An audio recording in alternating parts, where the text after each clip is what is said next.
So in this video, we're going to be talking about supplements that can be used to delay the aging process. Now, the entire anti-aging space has absolutely exploded over the past several years, largely fueled by people's innate fear of dying, but also spurred on by just tons and tons of influencers showing up proclaiming that they have the keys to help you to live to be 300 years old. And if you just follow their exact recipe, you can live to whatever age you want to live to. And aside from this being a load of absolute garbage, it's also caused a lot of confusion surrounding what aging actually is and how to address the issue. And so in this video, we're going to be talking about what is aging, what causes it, and then we're also going to be talking about supplements that may be used and leveraged to help slow this process down. So let's go ahead and dive in. Milk was a bad choice.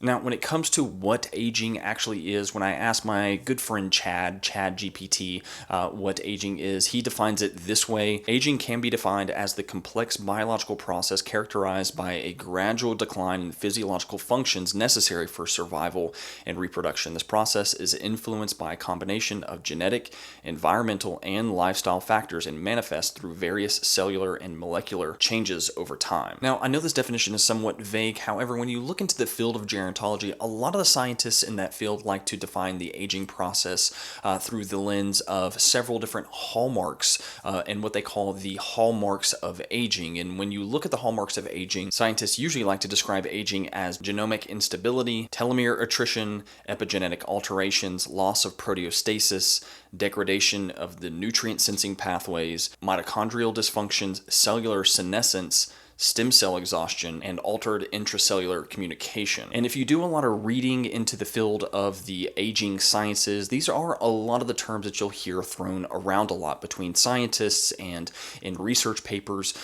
Scientists trying to figure out what the hallmarks of aging are, identify what's causing them and how to prevent them. However, because a lot of these topics are just simply too complex for most people to understand, in our world, the social media world, we really don't hear these terms talked about a lot. And what we do hear a lot more is the metabolic processes and the pathways that lead to these hallmarks of aging. And these would be things like epigenetic changes, oxidative stress, glycation, chronic inflammation, hormonal changes, impaired autophagy, chromatin remodeling, aggregation of misfolded proteins, insulin, IGF-1, the mTOR pathways, cellular damage, ATP production, reactive oxygen species, SIR2 inactivity, AMPK activity. And so a lot of these terms, many of you have probably heard thrown around on the internet over the past 5 to 10 years. And the reason for that is that these metabolic processes are easier to kind of get our heads around when it comes to the process of aging and are really some of the metabolic processes that actually lead to the hallmarks of aging. Now, because these metabolic processes do appear to lead to the hallmarks of aging, the general thinking within the anti-aging community is that as long as we can inhibit these metabolic pathways, that we can technically and theoretically extend lifespan. However, there are a couple of issues with this line of thinking, and the first one is that there's really just no hardcore and good scientific evidence to suggest that if you were to inhibit even all of these metabolic processes, that you would extend lifespan beyond what it normally would be. Yes, these metabolic pathways do appear to lead to the hallmarks of aging. However, when you inhibit some of these pathways, for example, the mTOR pathway with drugs like rapamycin, there also appears to be side effects that consequently actually reduce lifespan by inhibiting muscle growth and muscle retention. And then the second issue with this line of reasoning is that a lot of these metabolic pathways do appear to be genetically programmed, which means that even if you were to live an absolutely perfectly healthy lifestyle, that a lot of these metabolic processes are still going to happen and you're still going to age, which does demonstrate a limitation on focusing on these individual metabolic pathways as a means to extend lifespan. Now, because of this, a lot of clinicians over the past several years have shifted away from trying to address these metabolic pathways and have much more shifted towards a pragmatic approach, identifying the lifestyle factors that we know speed up the aging process and identifying those lifestyle factors and eliminating those for the purpose of maximizing lifespan. And these would be things like smoking, excessive alcohol consumption, physical activity, chronic stress, inadequate sleep, environmental toxins, poor hydration, excessive sugar intake, lack of social connections, sedentary behaviors, overeating, mental health issues, substance abuse, poor diet. This is largely where the healthy portion of the conversation on aging is happening these days. It's not surrounding the super crazy novel and sexy methods to extend lifespan to 500 years old. It's happening surrounding identifying pragmatic and practical lifestyle factors that we know reduce lifespan, eliminating those lifestyle factors from our lives for the purpose of delaying the aging process and eliminating the risk of accelerating the aging process. Now, one of the most important factors here, and I'm a little biased, but one of the most important factors here is going to be nutrition. And even within the subcategory of nutrition, there's also supplementation that gets a ton of attention in the anti-aging community. And on the topic of supplementation, there's a handful of supplements that just get a ton of publicity. Things like nicotinamide mononucleotide, nicotinamide riboside, things like resveratrol, as well as a ton of other supplements. However, these types of supplements repeatedly fall on their face when it comes to clinical trials in identifying these molecules as potential agents and levers that can be pulled to extend lifespan. And so because of this, I'm a much bigger fan of just simply supplementally prioritizing nutrients into your lifestyle that your body absolutely requires to operate properly, and that without them, your body just doesn't operate well, and subsequently has the potential to decrease lifespan. And so in the rest of this video, what we're going to be talking about is specifically nutrients that your body needs and absolutely requires to operate properly that you can supplement with for the purpose of improving lifespan. And so the first one we're going to talk about here is vitamin D. Now, vitamin D obviously gets a ton of attention in the online nutrition world, and rightfully so. Vitamin D is an essential fat-soluble vitamin, one of the 4 fat-soluble vitamins aside from vitamin A, E, and K. And the reason it's on our list today isn't necessarily because there's a ton of evidence to suggest that it's going to extend your lifespan, but it is because vitamin D is an extremely rare nutrient in nature. Now, your skin cells can obviously produce vitamin D and can produce enough vitamin D to satisfy biological needs. However, if you're not getting a ton of sunlight, the literal only other way to get enough vitamin D into your body is through dietary measures. And the only appreciable sources, and this is literally the only appreciable sources of vitamin D, are pasture-raised eggs and fish. And so unless you are either 1, getting a lot of sunlight, or 2, eating a ton of pasture-raised eggs and fish, you probably do need to be supplementing with a vitamin D supplement. And it's estimated that roughly 62% of Americans are deficient in vitamin D, or at least insufficient in vitamin D levels. And because of this, again, it's extremely important to consider a vitamin D supplement. Now, vitamin D is extremely important for things like bone health, hormonal regulation, cardiovascular health, inflammatory markers, muscle strength, immune function, mental health, and also appears to have a direct link to all-cause mortality. And so because vitamin D is so intricately important to just basic fundamental biology and helping the human body to operate well into the latter years, and because it's extremely difficult to get through the diet, vitamin D is one of the first supplements that pretty much anyone should consider taking if they're not getting enough vitamin D through their diet or through the sun. Now, when it comes to choosing a means of supplementing with vitamin D, there's usually 3 primary ways to supplement with vitamin D. One is through simply buying a vitamin D supplement and just simply taking it every day. The second way is by consuming something like a cod liver oil, which historically has been the means by which humans have supplemented with vitamin D.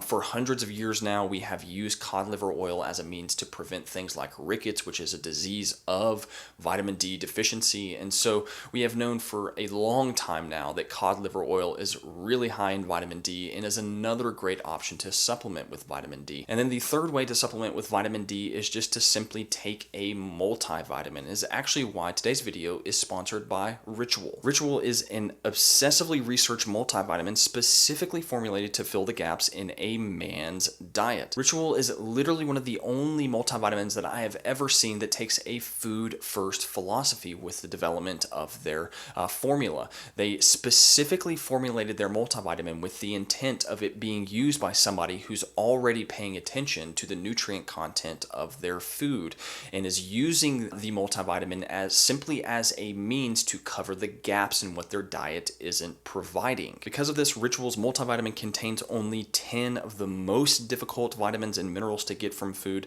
none of which are hyperdosed and all of which are in their most bioavailable forms. Now, on top of this, Ritual doesn't use any shady additives, any dodgy fillers or colorants, and responsibly sources all of their ingredients. And so if you're interested in a multivitamin like this, make sure to follow the link down below or go to ritual.com/nutrition-library to get 25% off of your first month and to support this channel. Now, the next supplement that can be fairly difficult to get through dietary measures when supplemented with may delay the aging process or at least prevent premature aging is fish oil as a source of EPA and DHA. Now, the reason that fish oil is on this list is for three primary reasons. One is because of just how difficult EPA and DHA are to get through dietary measures. Pretty much the only appreciable source of the omega-3 fatty acids, EPA and DHA, are one, animal brain, and two, fish. And so unless you are consuming large quantities of fish on a daily basis or large quantities of animal brain, which no one is doing, then you likely aren't getting enough EPA and DHA to meet biological function. And by supplementing with something like fish oil, you can meet your biological needs. Now, the second reason that fish oil is on this list is because of how essential EPA and DHA are. They are literally essential fatty acids.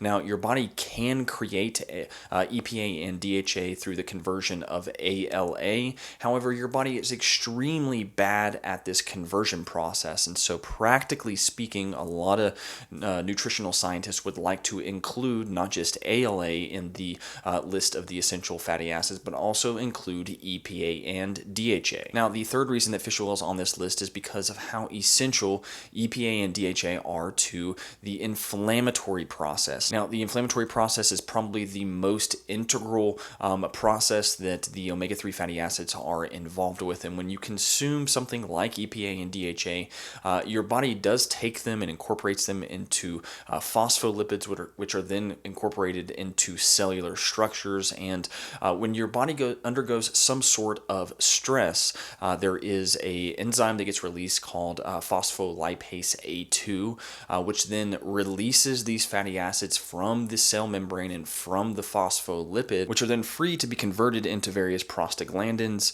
resolvins, and protectins. These molecules are pretty much some of the most foundational molecules that your body uses to control chronic inflammation and acute inflammation. And without proper levels of EPA and DHA, your body can't create these molecules, and therefore inflammation runs rampant and can have a dramatic impact on things like cardiovascular health, nutrient metabolism, respiratory health, autoimmune conditions, as well as neurological health. Now, another reason that fish oil supplements are so important is because of how pervasive omega-6 polyunsaturated fats are in the American and Western diet. Now, omega-6 fatty acids are essentially the opposite of omega-3 fatty acids in that they are precursors to pro-inflammatory cytokines and prostaglandins and leukotrienes and things of that nature, whereas omega-3 fatty acids are the precursors to anti-inflammatory. And so when you have an imbalance of omega-6 fatty acids to omega-3 fatty acids, the inflammatory pathways within the body are completely out of whack and can have a really negative impact on various aspects of health as well as longevity. When it comes down to it, I'm just not quite sure that there is another supplement that is any more well proven than fish oil when it comes to supplements that can can improve cognitive performance, improve cognitive health, improve mood, improve inflammatory markers, as well as cardiovascular health. Not only does fish oil appear to be extremely efficient at mitigating some of the metabolic pathways that can lead to aging, but also has some extremely solid clinical evidence to support its use in pretty much anyone who is lacking in EPA and DHA. Now, the next nutrient on our list today that is fairly difficult to get through dietary measures that, when supplemented, may prevent premature aging is collagen. And the reason for this is because of the amino acids that are found in collagen, that are uniquely found in collagen. And so, unless you're consuming large quantities of things like animal skin, ligaments, tendons, and joints, and things of that nature, you're just going to be largely devoid of these amino acids in your diet. Things like glycine, proline, and hydroxyproline, and there's a fair amount of evidence to suggest that these specific amino acids have a whole host of positive health outcomes. They appear to improve gut health, improve joint health, improve overall bodily growth, improve immune function, improve sleep quality, and improve neurological health as well. And it does appear that if you do not consume enough of these amino acids, that a lot of these bodily functions will be hindered and presumably would have an impact on longevity. Now, your body is able to create these amino acids, and so they aren't technically considered to be essential amino acids. However, it is thought that your body is unable to create enough of them in order to meet biological needs, which does make them at least conditionally essential. And your body uses these amino acids for things like glutathione production and collagen production in the body. And so when you don't get enough of these amino acids, it does appear to be some level of hindered biological function, which presumably would hinder lifespan when compounded over time. Now, another reason that a collagen supplement is so important for longevity is that the amount of the amino acids that are found in collagen that your body needs in order to operate properly can only be practically achieved by consuming collagen. And so unless you are literally consuming the ligaments, tendons, and joints of animals, or consuming something like bone broth, it's nearly impossible to consume enough of the amino acids that are found in collagen without consuming collagen. Now, on top of all this, unlike things like vitamin D and fish oil that can be found reasonably in things like fish and pasture-raised eggs, collagen is extremely rare because it just simply doesn't even enter into the food supply in the Western world. A lot of times the parts of the animal that are high in collagen are usually just simply looked at as waste products. And the reason for this is that these parts of the animal take several hours to cook before they're even edible. And because of all this, a lot of people don't even search out collagen-rich foods because of just how inconvenient it is to cook them and eat them and meet your collagen needs through that way. And so because of this, a collagen supplement is probably one of the most practical ways to meet your collagen needs outside of consuming things like pork rinds and bone broth. Now, the last supplement that I want to talk about that can be fairly difficult to get through dietary measures as well, that when supplemented may prevent premature aging, is magnesium. And there are a handful of reasons for this. And the first one is that, again, magnesium is an essential dietary mineral. Your body absolutely requires it in order to operate properly. And without proper magnesium intake, there are some very, very proven health consequences to magnesium deficiency. And it is estimated that roughly 50 to 60 to even 70% of people are not getting enough magnesium. Now, the reason for this is that magnesium found in most foods is very, very unbioavailable. I'm not even sure if that's a word, but it's not very bioavailable. And the reason for this is that most of the foods that contain a lot of magnesium are also plant foods that store that magnesium alongside things like phytate and oxalate. I know this is something that I talk about a lot. However, it's worth reiterating that a lot of the foods that are high in magnesium just simply don't provide magnesium. Yes, they have a lot of magnesium in there, but because they are attached to phytic acid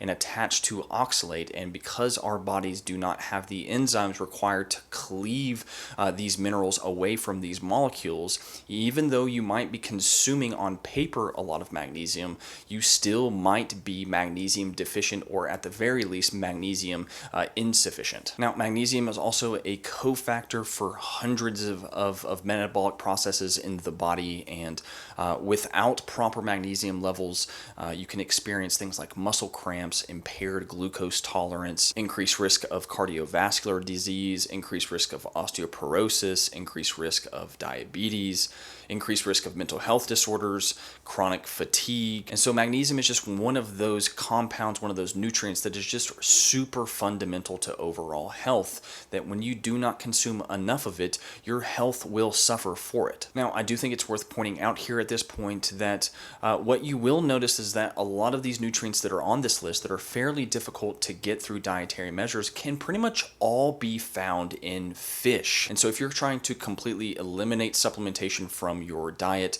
consuming fish on a daily basis can help to minimize your need for supplements like magnesium, like fish oil, and even collagen. Collagen is another a compound that is found readily in fish, as well as vitamin D. However, because most people are not consuming fish on a daily basis, it can be a fantastic idea to prioritize supplementation of vitamin D, fish oil, collagen, and magnesium as a means to round out your diet, or to just simply take a multivitamin to kind of help round out your diet even more. Now, I do think it's also worth mentioning some honorable mentions here, things like L-carnitine, L-taurine, boron, carnosine, creatine, vitamin K, and folate, all of which have some fairly good research as to their health benefits and consuming enough of them to support your body's need for them. However, these nutrients are a little bit easier to get through dietary measures, and it's not super clear whether or not consuming more of these nutrients than what's typically found in food